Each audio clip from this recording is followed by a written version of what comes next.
zone. 50-50 ball. Touchdown, Huskers! Nebraska wins its 5th national championship. Giving you an inside look at everything going on in Husker Nation. This is the KLIN Husker Hour. Kicks and deals the 2-2 pitch. Swing and a miss. Strike 3.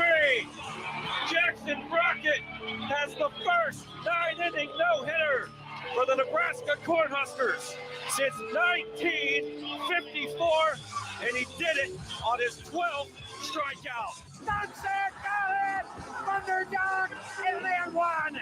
Exclamation point! Pump the brakes! Now your hosts, KLIN contributor Cole Stukenholtz and sports director Nate Rohr. Good Saturday morning. Welcome to another edition of the KLIN Husker Hour. It is a game day Saturday in Lincoln, Nebraska. The first home game for Nebraska in the 2025 season.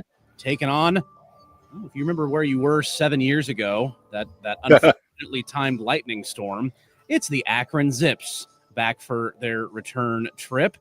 And hopefully for Matt Rule's sake and everybody's sake today, we can get this thing going and actually play the game on the field. I'm Cole Stukenholtz. We've got Nate Rohr alongside. Kenny Larrabee's got us up on the StreamYard. You can find us on all the KLIN socials, YouTube, Facebook, Twitter, also on the Husker Hour Facebook page. And we've got Matt McMaster from 1620 The Zone coming up as well. But Nate, it is it's time to kick this thing off at Memorial Stadium. It's time to hear the booming sounds of your third down calls to get everybody fired up for those important I think the throat is at 100% right now.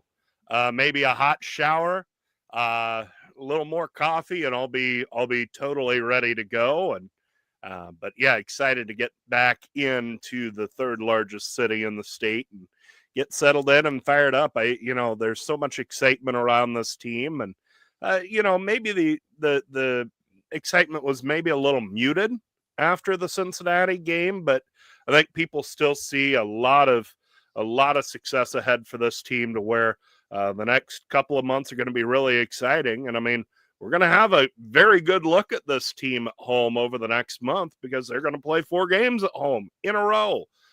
So it's going to be a fun ride with this bunch. And, everybody that was down in Kansas City had a great experience. I enjoyed going to Kansas City and to Arrowhead Stadium, but there's no place like home. It just feels right. It feels comfortable, and it'll be fun to be back at the stadium. Yeah, it is going to be good to get back into the friendly confines and get all the different the food options that exist now at Memorial Stadium. There's some different beverage options as well, so that'll be fun for all the patrons going in there. I will actually not be in the stadium tonight. It's a question of priorities. It's as you get older, you get families, you get kids, and they have activities. I've got a soccer game today in Gretna for my daughter at 4:00. Game kicks off at 6:30, and then next Saturday, same thing. I'm in Fremont with my son at 11 a.m. right when Christian kicks off. So brutal. It's priorities are priorities. You have to figure out what you want to do, and you have to make hard decisions. As much as I'd love to be up there in the press box and swing by you at the drink station at some point as we go our separate ways. You go into the PA fortress, and I go over to sit with all the scribes. I'm not going to be up there, unfortunately, until the Michigan game. But that's fine. You have to prioritize. And I think prioritizing is important because you've seen this offense not prioritize the big play when maybe they should try a little harder to be intentional about it. There's kind of an analog you can make to a team that plays in where Nebraska played last Thursday. Mm-hmm. The Kansas City Chiefs really did, I think, make a concerted effort last night to go downfield a lot more often than they have in the past couple seasons. We don't need to talk anymore about that game, but I'm interested to see what Nebraska does against Akron and against Houston Christian to put a few more of those plays on tape, to be more intentional going downfield, and to test the limits of the receivers, of the quarterback, of the scheme, the design of the offense, because I think there's a lot there. And if you do that, if you can take the top off the defense once in a while, or at least threaten to do so, that's going to open things up for the guy that touched the ball 32 times last week, and maybe you don't get him killed at some point along the way here in 2025. Yeah, to Emmett Johnson, he had 32 touches last Thursday night. My cap on him for the next 2 games is 32 touches. So use them wisely. Total? 20 runs, 10 runs a game the next 2 games, whatever. Yeah. 32 touches the next 2 games. That's my goal. Look, I think Cincinnati was so backed off coverage-wise that it was going to be really hard to go downfield. And there wasn't a good reason to force it downfield. Akron may do the same. Houston Christian may do the same. But, against these teams, you can push the envelope a little bit and see where the limits are. I think it was so important to just start 1-0, to just pick up an opening win, to reward all the people who traversed I-29 and meandered down the interstate to go see that game. You needed to win that game. Period. Amen. End of story. The schedule, much has been made of the schedule as far as, okay, they're not playing many of the top teams in the Big Ten. They play Penn State, of course, but I mean, other than Michigan, it's not, it's a favorable schedule. Yeah. One of the other aspects of the schedule that's really favorable is just how this non-conference sets up, in that you had a first game that was going to challenge you, that was going to expose where you weren't quite as strong, but you still had a really good chance to win. Mission accomplished there.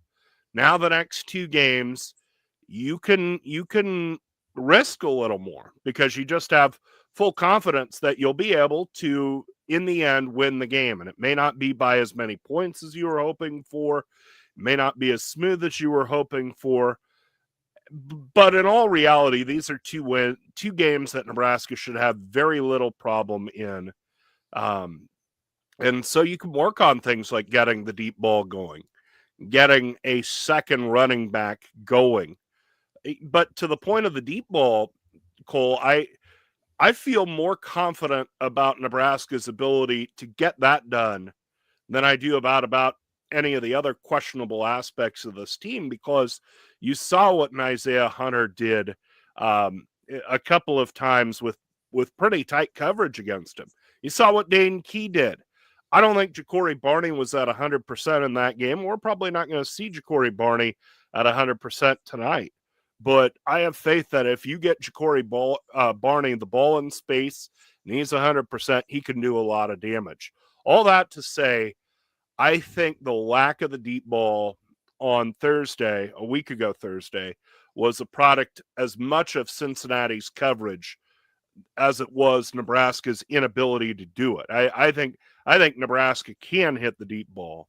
It was just a matter of it wasn't there from the Cincinnati defense. I'm more concerned about what are you going to do for a second running back, because, as we've said, 32 touches for Emmett Johnson is not sustainable. You can do that a game here or there. And certainly the way that game was going, you needed to do it. But if you're doing that week in, week out, he's not going to make it to Halloween upright. So this game and the Houston Christian game are the 2 games where it's an open tryout, essentially. And you rotate the running backs through, especially in the second half. And you're very careful about how you use them. And I think you obviously you start him, you use him the first few series or the first couple series. But boy, by the second quarter, you're rotating, and maybe by the second drive of the second half, he's done. The shoulder pads are getting loosened up. Yeah, you very well could, and I think that running back is certainly a place to look for some rotation. Get Quentin Ives some time. He didn't get a play last week, so that, and then the other place I'm kind of pay attention to is left tackle. Do you rotate as heavily as you did last week? Will we see one guy the entire game this week? That's a place to focus in on as well offensively. And let's be honest, I want to see more from the tight end position, not just in the pass game, not just from maybe more than just the main 2 guys they played with Lindenmeyer and Harburg. But give me a little bit of Carter Nelson out there. Let's see what the other young guys can do. But I need to see Heinrich Harburg be able to throw a block and hold it, sustain it long enough for the run plays to succeed, because they had him out there a lot, Nate. And he's let's face it, he was a quarterback last year. He's making that transition. Blocking's not exactly his strong suit yet, but that part of his game really does need to continue to develop, because they're going to have him out there a lot. They want to use him as a weapon, but they also don't want to telegraph it every time he's on the field, right? And, oh, there's number 10. They're going to throw it to him because he can't block. He's got to be able to get better at that. And I think these next 2 games are valuable reps for that, because you can look, the big play doesn't just have to come from the pass game. It doesn't have to come just from the downfield pass game. Right. You're talking about Ja'Cory Barney. He was a slap on the leg away from taking that little jet sweep all the way against Cincinnati too. You have a lot of different ways with Dana Holgerson's offense to scheme up big plays. Emmett Johnson, I'm confident, is going to break a couple long runs at some point this season. And it may just be off tackle. It may be more of a gadget play, but he's going to do it at some point. So the big plays can come from a lot of different areas. They're playing such terrible opponents these 2 weeks. I need to see it. I need to see something in terms of explosiveness, because you're not going to be able to methodically go down the field without mistakes enough times in every game against Big Ten opponents. You're going to have a false start in the red zone like you had against Cincy. You're going to have drop passes on third downs. You're going to have those things crop up. You're going to need to find explosive plays somewhere, because other teams are able to do it to Nebraska. You're going to have to, you have to counter that as an offense. No doubt. And Dana Holgerson mentioned that this week, that Nebraska left some meat on the bone in terms of explosive plays, where the downfield blocking wasn't as good as it should have been, where a guy lost his balance. You talked about Ja'Cory Barney on a jet sweep. And you're right. It doesn't need to be Dylan Raiola throwing the ball 30 yards downfield. It needs to be, it can be, and some of it should be, but it also should be a guy making a move and getting into the open field, or, a well-blocked run play. And what you said on Heinrich Harburg is interesting and important, because one of the great assets of Luke Lindenmeyer, and kind of the way that he has vaulted himself up the depth chart, is the idea that you don't know if he's blocking or receiving. I mean, he was strictly the blocking tight end at one point in his career. He can do everything at tight end right now pretty well. But you feel like there's even more potential for Heinrich Harburg, to where even if he's just passable, he doesn't have to be a great blocker, but if he's passable as a blocker on the edge, he could be a real weapon, because you're going to run the ball with him. And we saw that some on Thursday night. He's going to go out for some passes. And if you can have him block as well, I mean, the whole variety of what you can do with him opens up. And again, it's just another thing for the defense to think about and deal with. As a defense, you want to, it's a multiple choice quiz, right? You're gonna run the ball, you're gonna throw the ball, you're gonna throw the ball deep. If you can eliminate one of them, you're in a better spot defensively. But if a guy can do everything a normal tight end does and do it reasonably well, and then also run the ball as Heinrich Harburg will, that's a lot for a defense to try and deal with. The other thought there is, Nebraska is not terribly deep at tight end. And now with the news of Janiron Bonner, where Bonner could be a quasi tight end. He could function like it. Yeah. Yeah. He blocked at the level of a tight end. Now that's gone. And as much as, you could see an Isaiah Mosey do some of what he did, the fact of the matter is you don't have that Swiss Army knife that could be essentially a power running back, a H-back type blocking tight end, and then a possible receiver. And Harburg might be the best candidate to do all that stuff if he figures out blocking. But of the three, blocking's the most important job. So it's a good chance for Heinrich to get his legs under him and figure out how to block, because you start running out of options. I mean, hey, it's fun that they put a defensive lineman back there as a fullback, but it's partially necessity too, because they don't, like I said, they don't have a lot of that guy, whether it's Lindenmeyer, whether it's Janiron Bonner, that sort of tweener, too big to be a wide receiver, too small to be an offensive lineman sort. Yeah, no, you're right. And hat tip to you. I think you brought up the blocking in the tight end preview this summer. So you definitely nailed it. And that is something we'll be watching. When we come back, we're going to talk with Matt McMaster about the offense and the defense. We'll get to our defensive takes here a little bit later on. Plus, volleyball doing their thing again. The reverse sweep over Kentucky. We had a chance to talk about. We haven't had a chance to talk about that. So we will do that today. Plus, if Kenny Larrabee has a chance, we'll get some NFL talk in. His Giants actually have a better record than our Chiefs right now at 0-0. Enjoy it while it lasts. All right, we're back with more right after this. Matt McMaster from 1620 The Zone here on Husker Hour right after this. Hi, David Brooks here, president and founder of Retire Smart, inviting you to join me at 1.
Your Saturday morning source for everything Huskers is right here. You're listening to the KLIN Husker Hour on Lincoln's Husker Radio, 1499.3 KLIN. Always a pleasure when we can welcome back a former co-host, join myself and my current co-host. I've got Matt McMaster on the line from 1620 The Zone. Busy Saturday ahead for him. Join us here on the phone before Nebraska Akron. Matt, how we doing? It's going to be, like you said, very busy. And when I mean busy, I'm just going to sit on my butt all day and watch football. Those hands will be busy, though. Yes. Well, writing and whatnot and betting and then driving over to the station because we got a big red overreaction, which there you go. I think we're going to go for hopefully the quickest BROR of all time, which is at 46 minutes and 37 seconds. Wow. So I don't know. Josh is driving the show, so I got no idea what we're in score for. But I'm hoping it's a quick one because that means that Nebraska football handled business. That would probably be correct. Yes. All right. I'm going to get you started here with a stat and a multiple choice. Okay. Ooh, okay. So here's the stat. Dylan Raiola last week against Cincinnati, 5.78 yards per attempt. That would have ranked second to last in FBS last year, and it's his sixth sub 6 yard per game average in his last yards per attempt, I should say. Sorry, yards per attempt. Sixth sub 6 yards per attempt game in his last 9 games. Now, multiple choice. Is that A, the design of the offense? B, the design of the defenses that they're going after? Sure. C, is Dylan Raiola just too risk averse? Or D, is there not enough talent to do this? So I'm pretty sure yards per attempt, right, is you average how many throwing yards you had compared to the amount of attempts you have. Correct. Right? I like average depth of target, which is the PFF. So actually, his average depth of target, just for example, against Cincinnati, was actually 4.5, which is horrendous. Yeah. I think it's kind of a game by game purpose. I think, like instance like, so Cincinnati ran the 3 high shell. There are people who are saying you can't throw the ball deeper against Cincinnati. That's how Cincinnati runs their defense. There are other people who are saying, why, it doesn't matter. The 3 high shell is like this impenetrable, thing where you can't throw the deep ball. I'm in the middle. I honestly think Dylan played a really good game. Took what he was given to him. But at the same time, would I have liked them to run something like the jump ball they did with Hunter in the first quarter, maybe 1 or 2 more times? Yeah, probably. Like I would have liked both. I think the answer to your question, Cole, is it's a little bit of everything, in my opinion. I know that is be definitive. I know, but here's the thing: they played. Let's go back to those last 9 games, right? They played Iowa. Okay, like you're not going to have a high yards per attempt against Iowa, right? He played a terrible game against UCLA. He was just bad against UCLA, right?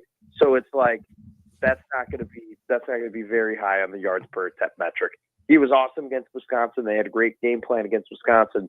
I'm sure I think that's one of the 3 games because last night starts where he had over 6.5 yards. Look at the Pinstripe Bowl, right? They ran the ball a ton in the Pinstripe Bowl because you were in New York in December and the weather was terrible, right? And so I think there's just a little bit of everything. I think what it really just boils down to the most is, yes, Dylan is quicker. Dana is quicker. They're taking what's ahead of them.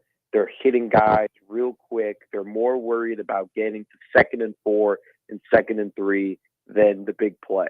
I also think, though, and this is something that we've avoided a little bit, Dylan is not a good deep ball thrower.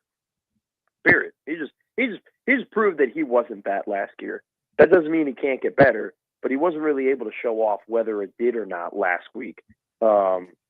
I think it looks like there are some improvements, but until he fully proves, hey, consistently he can hit the guy in stride 25 yards down the field, that yards per attempt isn't going to go much higher. Matt, one of the options that Cole gave you there was talent around him. But you look at Dane Key, you look at what Isaiah Hunter was able to do a couple of times with very good coverage on him. And Ja'Cory Barney wasn't 100% in that game after taking a hit pretty early that looked nasty. Yeah. But you figure with what he can do, of the options given, it would seem to me that would be kind of the last on the list, wouldn't it? That's a good question, Nate. I like Cortez Mills a lot. Sure. He only played 6 snaps, which I think is a run blocking decision based on what his 6 snaps are separated in. 5 of them were pass situations. 1 of them was run. So I don't know if they, just going off of that, I'm guessing they don't love him in the run block game, which is part of the reason why he didn't play a ton. I think he'll play more now that Bonner's out, because Bonner was getting a lot of run because of his great versatility. we'll see. I think like today, I think the Akron game will be an incredible opportunity for him and for Quinn Clark, to go out there. And then I think it's interesting with Rule's comments about Isaiah Mosey being, I guess, this kind of tweener hybrid now, as opposed to maybe just being a full-time running back. So, no, maybe in terms of the guys that you're very comfortable with, the buck stops with Barney. But I love the Hunter, Key, Barney trio because I think all three of those guys bring incredibly different skill sets. I think Hunter's will be the best overall guy amongst them. But I think Dane Key will be incredible on third down, and we already saw it in goal-to-go situations. I think Key will be your guy, and then I think Barney's kind of one of the very few guys who can, break a 80, 90-yard play. Like you said, Nate, though, I hope he gets healthy because that was a nasty hit he took. Yeah. Matt McMaster from 1620 The Zone, Gary and Matt joining us here on Husker Hour. Let's flip to the defensive side, Matt. I know that there's some people out there that are kind of pushing the panic button on the pass rush. I don't know that I'm ready to do that yet. What signs are you looking for if there are signs that you can take that you can actually apply to the rest of the season from this Akron game today in terms of, whether it's the down guys on the front three, whether it's Deshaun McCullough off the edge, what are you looking for from the pass rush to get you to feel a little bit better about this after the second game? Yeah. I think, because, you're awesome and we talk about these things together and you listen to the show. I've been pushing the panic button on the pass rush since January. I mean, this has been a Matt McMaster talking point of they lost 24 and a half sacks, guys. Mm-hmm. Yeah. They lost 24 and a half sacks from last year to this year. That is a massive number. That is nearly all of your sacks in a given season. So, yeah, I mean, when they had a bunch of guys who hadn't done that before, just going ahead and start, and then they got Winery and they got McCullough, but those guys are more, hey, they're super athletic and we can turn them into something. They didn't, for a lack of a better example, they weren't like LSU and got a Jamari Butler type guy, right? So, what can we see? What am I looking for today in terms of pass rush? I mean, it's hard because I don't think you can assume that Akron is going to have any sort of close to an offensive line like the ones that they'll play in Big Ten action. So, if somebody has 3 sacks today, I'm not necessarily being like, all right, here's your Randy Gregory for the rest of the year. But at the same time, I'm looking at what are the combinations of D linemen that they have down today. How many times do they go with Winery and Lenhart together? Yeah. Do they still pair up Jalen George and RVP? I hope they don't. Do they go, where does Elijah Judy play? Elijah Judy was kind of playing with McCullough, Winery, and Lenhart, or that top line. Does he fall back, and do you move RVP up, or do you move George up? Do we see more of Petrak today? Because we only saw one snap of him last week. So I'm more so looking at what are those combos that they have amongst your 3D linemen and your jack, just because I think that Riley Van Poppel and Jalen George, I don't know if you can pair those guys up again in Power 4 play, in my opinion, after the performance that they put up against Cincinnati. So I'm looking for that. What are the numbers? Who are the 4 guys down? And do they bring 5? Do they bring 6 as much as they did last week? Because they did it a lot. Riley Van Poppel, it's interesting you brought him up because, he was the guy that coming into the year, you thought, okay, he can't immediately replicate what Ty Robinson did, but he can be pretty solid in there.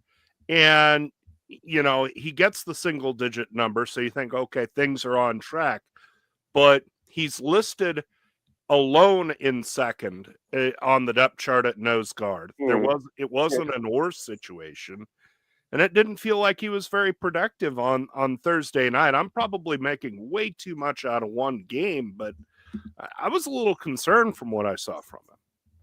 Yeah, I mean, he had a better second half for sure than he did the first half. His first half was not good. I mean, the thing I saw out of RVP is that he got pushed around too much. I mean, there were too many reps where it just seemed like he was only going where the offensive line wanted him to go. Did he have some flashes in the second half? Yeah, but I mean, I think a lot of people were on the RVP is going to be incredible train. I never was like, oh, he's not going to be effective or anything. I always thought he would be a frontline starter, in all honesty. But I wasn't fully able. I didn't fully jump on to the confidence that others had because he had only ever shown flashes. And I think you get into a very dangerous game where you see flashes and then you just automatically assume those flashes are going to turn into consistency. I think that is honestly, and I think Cole, you can agree with it. That's kind of where the whole drinking the Kool-Aid stems from, right? Oh, yeah. I mean, we see guys have a couple really good plays, and we just assume, oh, with more opportunity, they'll make more of those plays. That hasn't been the case with him. I think at Akron and at Houston Christian will do incredible things for Riley Van Pop. I think it'll be really, really good for him. I think it'll give him confidence. I think he'll be able to iron some things out, and he could play better against Michigan than he did against Cincinnati. Do I think that means that, Houston Christian and Akron are going to make RVP this whole Big Ten selection in the future? No. But I do think that these two games will be vitally important for his improvement throughout the season. Yeah, I agree. I think a lot of guys could get some good out of this game and hopefully build that confidence going into the Big Ten season. No doubt about it. All right. Before we let you go, we've done this with a few other guests. I'll let you call your shot on your NFL team. Where are the Bears finishing this year? What's their record? It's a great question. They have a tough schedule. It's really, really tough. I think that if they can go.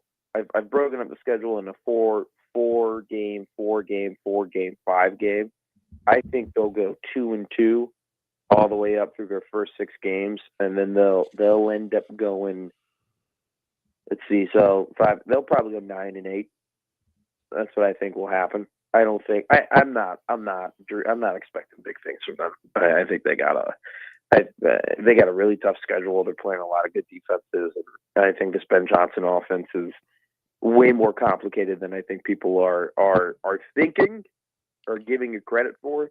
I would be pleasantly surprised if they won more than 9, but I would be pleasantly surprised if they won less than 8. I think they are just an average team. All right, over under on Ben Johnson, 3.5 years. Over. Okay. So I talked to people within who are close to that franchise, and it seems like last year it was Caleb is the guy. We have to build around Caleb. We gotta make sure Caleb is okay. Yeah. And in one season, Ben Johnson has gone in there, and it's now Ben's the guy. We got to make sure Ben's okay. We got to make sure that Ben has his weapons. We got to make sure that Ben, has everything he needs. And I think that shift proves that he's got the engine behind him, and he's proven a lot as a head coach very early on in his tenure. So I think that's that. I heard that over last weekend. I was very happy to hear that. So okay. I think he'll be over 3.5 years. I trust him. Okay. All right. Well, we shall see. You did a good job calling your shot on Emmett Johnson. So maybe we'll see if you're good on calling your shot on Ben Johnson too. I have I've had bad times calling my shots on a lot of different people. Shout out Junior Lake. So, this will we'll see. I don't know what my lifetime take score is. It's probably something under 50% though. So most are. We'll see. Right. That's very true. Well, here's to your takes and your bets for today, Matt. We're pulling for you. And we always appreciate having you back on Husker Hour, my man. I always appreciate you guys inviting me. Shout out Kenny Larrabee. I miss Kenny. Kenny's smiling. Oh. You got him. Hey, your Chicago Bears and his New York Giants, as I said earlier, both have the better record than the Kansas City Chiefs right now. Congratulations. I got the Commanders, though, beating his Giants in my survivor pool. Me too.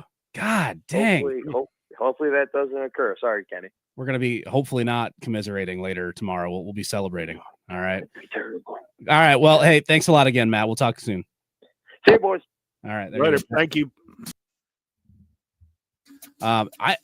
He talked about pass rush, Nate. I want to see a couple jacks on the field in third down situations. Give me both.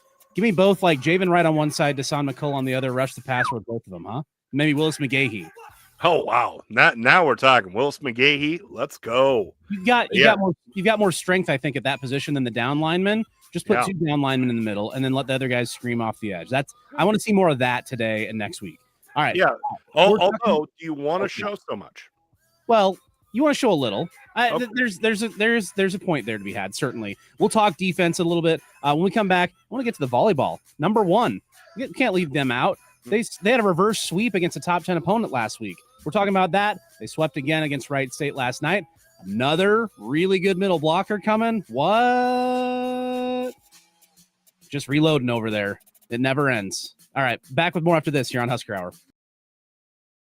Save big money.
Giving you an inside look at everything Huskers. This is the KLIN Husker Hour on 1499.3 KLIN.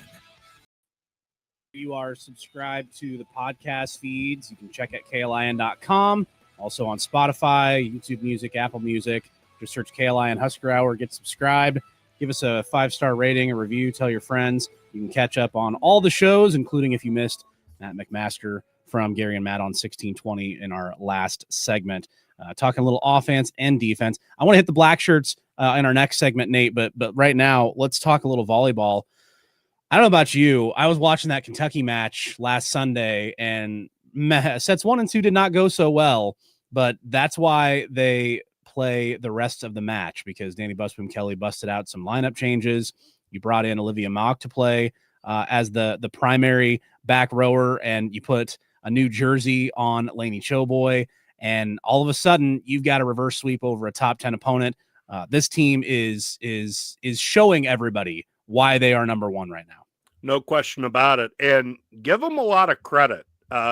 Speaks to the competitiveness of this team, because look, they've already beaten 2 top 10 teams. And hey, the question is, are you willing to fight back when the odds are very much against you?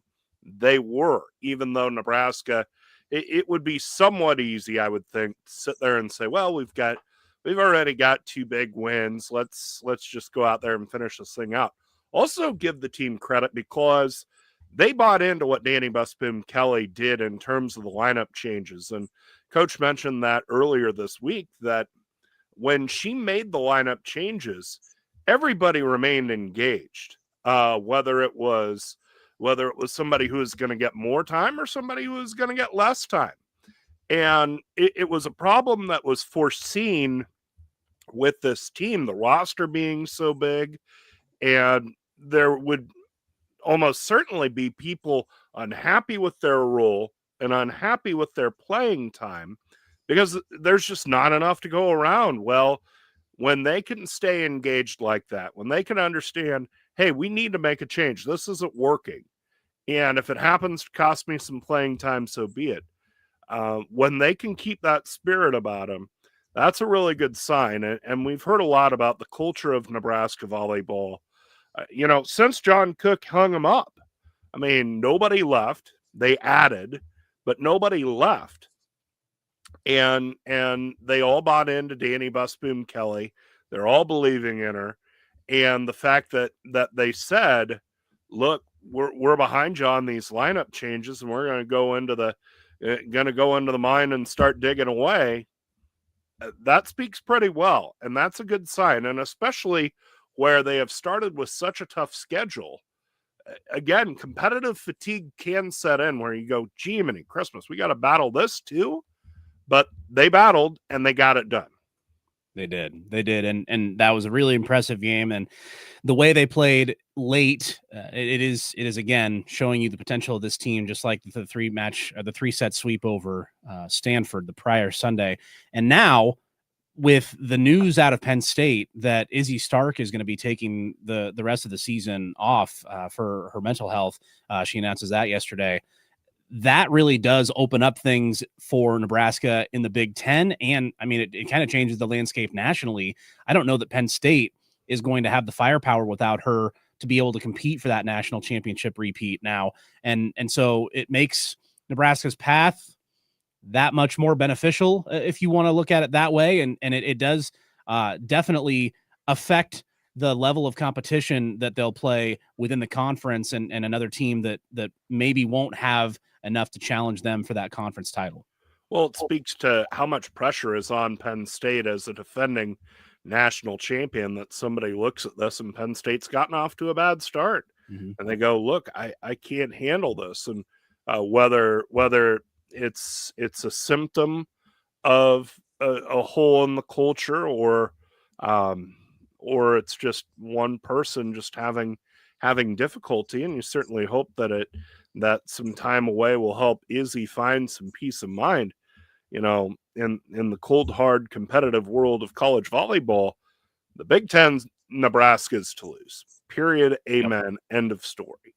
And where the conference sounds as if it's down a little bit this year, they're going to be able to make some hay in the league to pile up some wins and hopefully have an inside track to a top 4 national seed and the easiest path possible to national to the Final Four.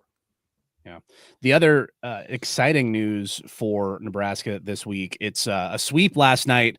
They take down Wright State. It's the opener Annie Center this weekend, and Cal will play them tomorrow, and Wright State play Cal today over at the Bob or the John, whichever name you want to use. The Bob at the John, the John at the Bob. Anyway, the middle blocker situation, we know all there is to know about Rebecca Alec and Andy Jackson. It's without question, the best 1-2 punch at middle blocker in the country.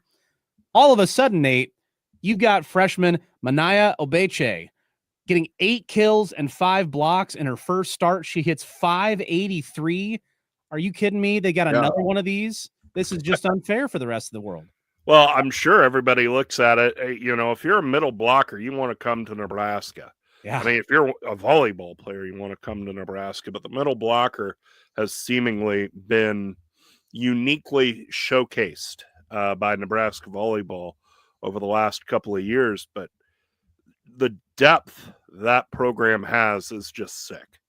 I mean, it might be one of those situations where they've got all Americans on the second team, where you could take their last 7 players off the roster, put them in the Big Ten, and they would at least pull 500, I mean, it's just nuts. And, I mentioned the culture and the fact that people were willing to sacrifice their playing time and still stay engaged. That's going to be an ongoing challenge for Danny Busboom Kelly. How do you keep everybody locked in and rowing in the same direction toward a title, even if they're not playing as much, because they'll look at the situation and go, look, there are a lot of places in the country where I would be out there every set.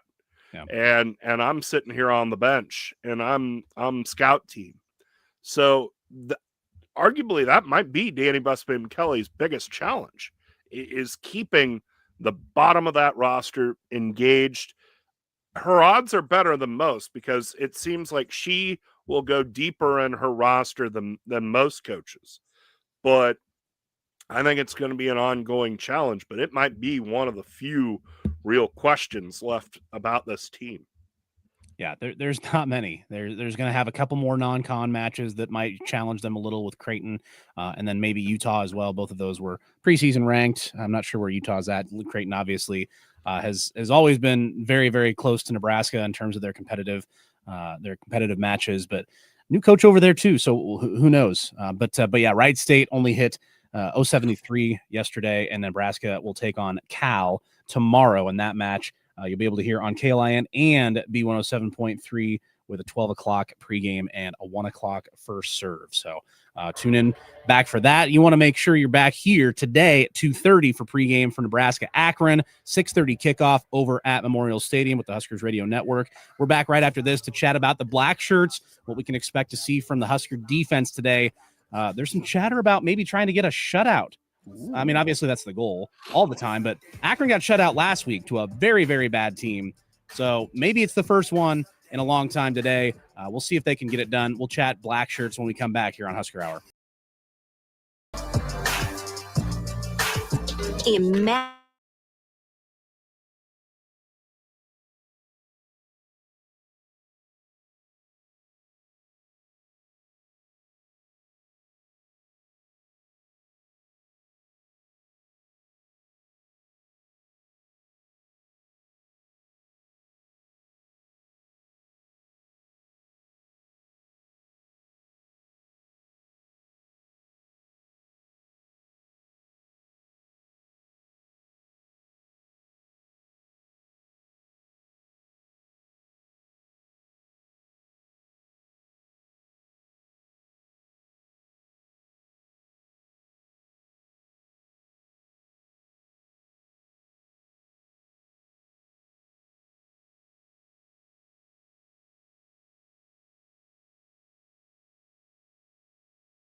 KLIN Husker Hour on Lincoln's Husker Radio, 1499.3 KLIN. Where were you December 30th, 2009? Nate, it was the last time Nebraska football shut out an opponent. It was the Holiday Bowl against Arizona, the old Nebraska's back and we're here to stay game. Thanks, Bo. Yes. And that's it. That's the last time Nebraska recorded a shutout on defense. And shout out to Dave Fight for bringing this to everybody's attention on Husker Max. Does great work over there. It's been 15 seasons, 187 games, but Akron got shut out last week, and they got very little talent. They were hammered by the portal. This is a golden opportunity for the Black Shirts to put a very big statement out there. They've got an excellent secondary. I think everybody saw that. It's just, to me, how's that front seven look today? And do you avoid the explosive play that gets them down there into field goal range or gives them a long touchdown? Yeah, barring any huge mistakes, this should be a pretty good day for the Black Shirts. I mean, Akron, the quarterback was 16 of 38 against Wyoming. I mean, you're hitting less than 50% of your passes these days, and you're not an option quarterback where those passes are 20 yards downfield forget it. You're in trouble. The big thing for me is, one, can they generate a pass rush?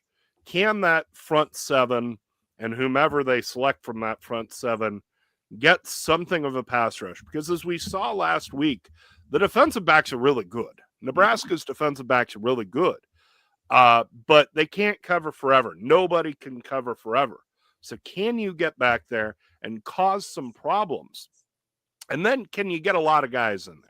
This is your chance to get a lot of experience, to get guys progressing. Yeah, Nebraska rotates quite a bit on the defensive line anyway, but these are two games where you need to see those guys quite a bit, because they aren't going to get in against Michigan. Let's just say that. Yeah. Good, bad, or indifferent. Nebraska is going to have a tight rotation against Michigan, and it might be tight the rest of the way. So but those frontline guys need to show that they can control the line of scrimmage. It really felt like Nebraska's defensive line, other than Waneri, lost the battle up front. Waneri was really the only guy that I thought really showed out down in Kansas City. Everybody else was pretty quiet. And so you need to see some production from these guys this week and next week, so that you have some faith that they can at least cause mild discomfort against Michigan, let alone hell. It was a worry all off season, and unfortunately it's proving to be an issue right now.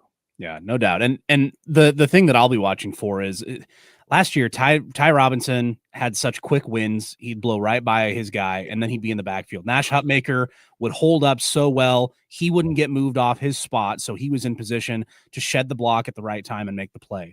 That's one-on-one matchups. If you've got a one-on-one matchup, if you're Nebraska, you're playing Akron. You have to win them. If you're not going to win one-on-one matchups against Akron, I shudder to think what Michigan's run game will do. Bryce Underwood won't have to throw the ball more than 10 times to win that game. So can you win your one-on-one matchups when you have them? That's what I'm really interested in seeing.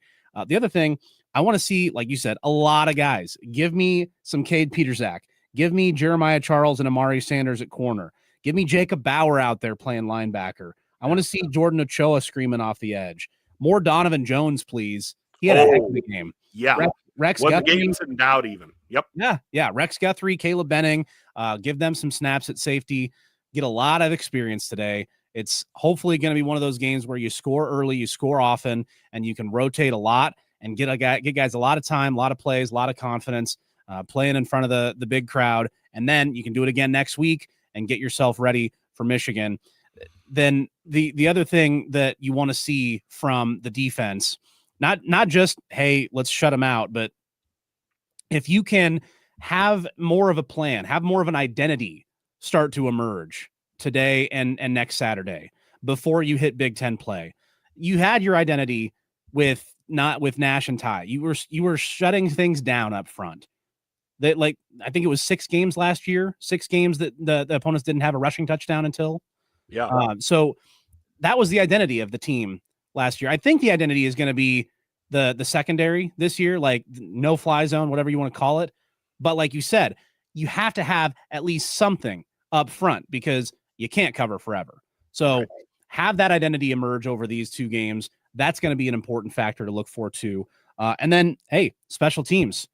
Let's maybe get a long return. You have Eckler saying he really wants to have the most returns of any team in the punt game. They're going to have some chances today. Let's see if they can break one. That'd be awesome to see. It's been a long time since you've seen a long return from Nebraska special teams. Yeah, I'd like to see the return game get going this week. Again, your Jimmys and Joes are better than theirs. I mean, there's just no other way to say it. I'm not quite as concerned about it. I think it's going to happen. I just want to make sure that everything remains consistent in the field goal game and the punting game, because that looked great. That looked like you're set. And let's just get one more data point to confirm that. The return game, I think, will come, but I need to know that if they line up for a 42-yard field goal in reasonably good conditions, they're going to hit it. That needs to be points. And Archie Wilson, in his first football game was just fine. He was good. So can he do it again? That's the big thing I'm worried about. Returns, you can't really, there's not the level of control with that as there is when you kick the ball, right? Yeah. I mean, it depends on the kick. It depends on, there's just so many variables, but you can sure control when you kick the ball. And so I need to see field goal do it again. I need to see punt do it again. I would like to see somebody else kicking off because Kyle Cunanan's shown it in field goals. I don't want him to get overworked. I'm sure he can handle the workload of kicking off. I'd rather somebody else do it. Yeah. Get those fundamentals down. Have those solid, and then you can build on that from there. All right, that is the Akron kick. It's a 6:30 kick tonight, Nebraska and Akron. We'll give you our picks when we come back. Get you ready for the weekend right after this here on Husker Hour. You're listening to the KLIN Husker Hour. Executive Travel Talk is next on 1499.3 KLIN.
Husker football, basketball, baseball, and beyond. This is the KLIN Husker Hour on 1499.3 KLIN.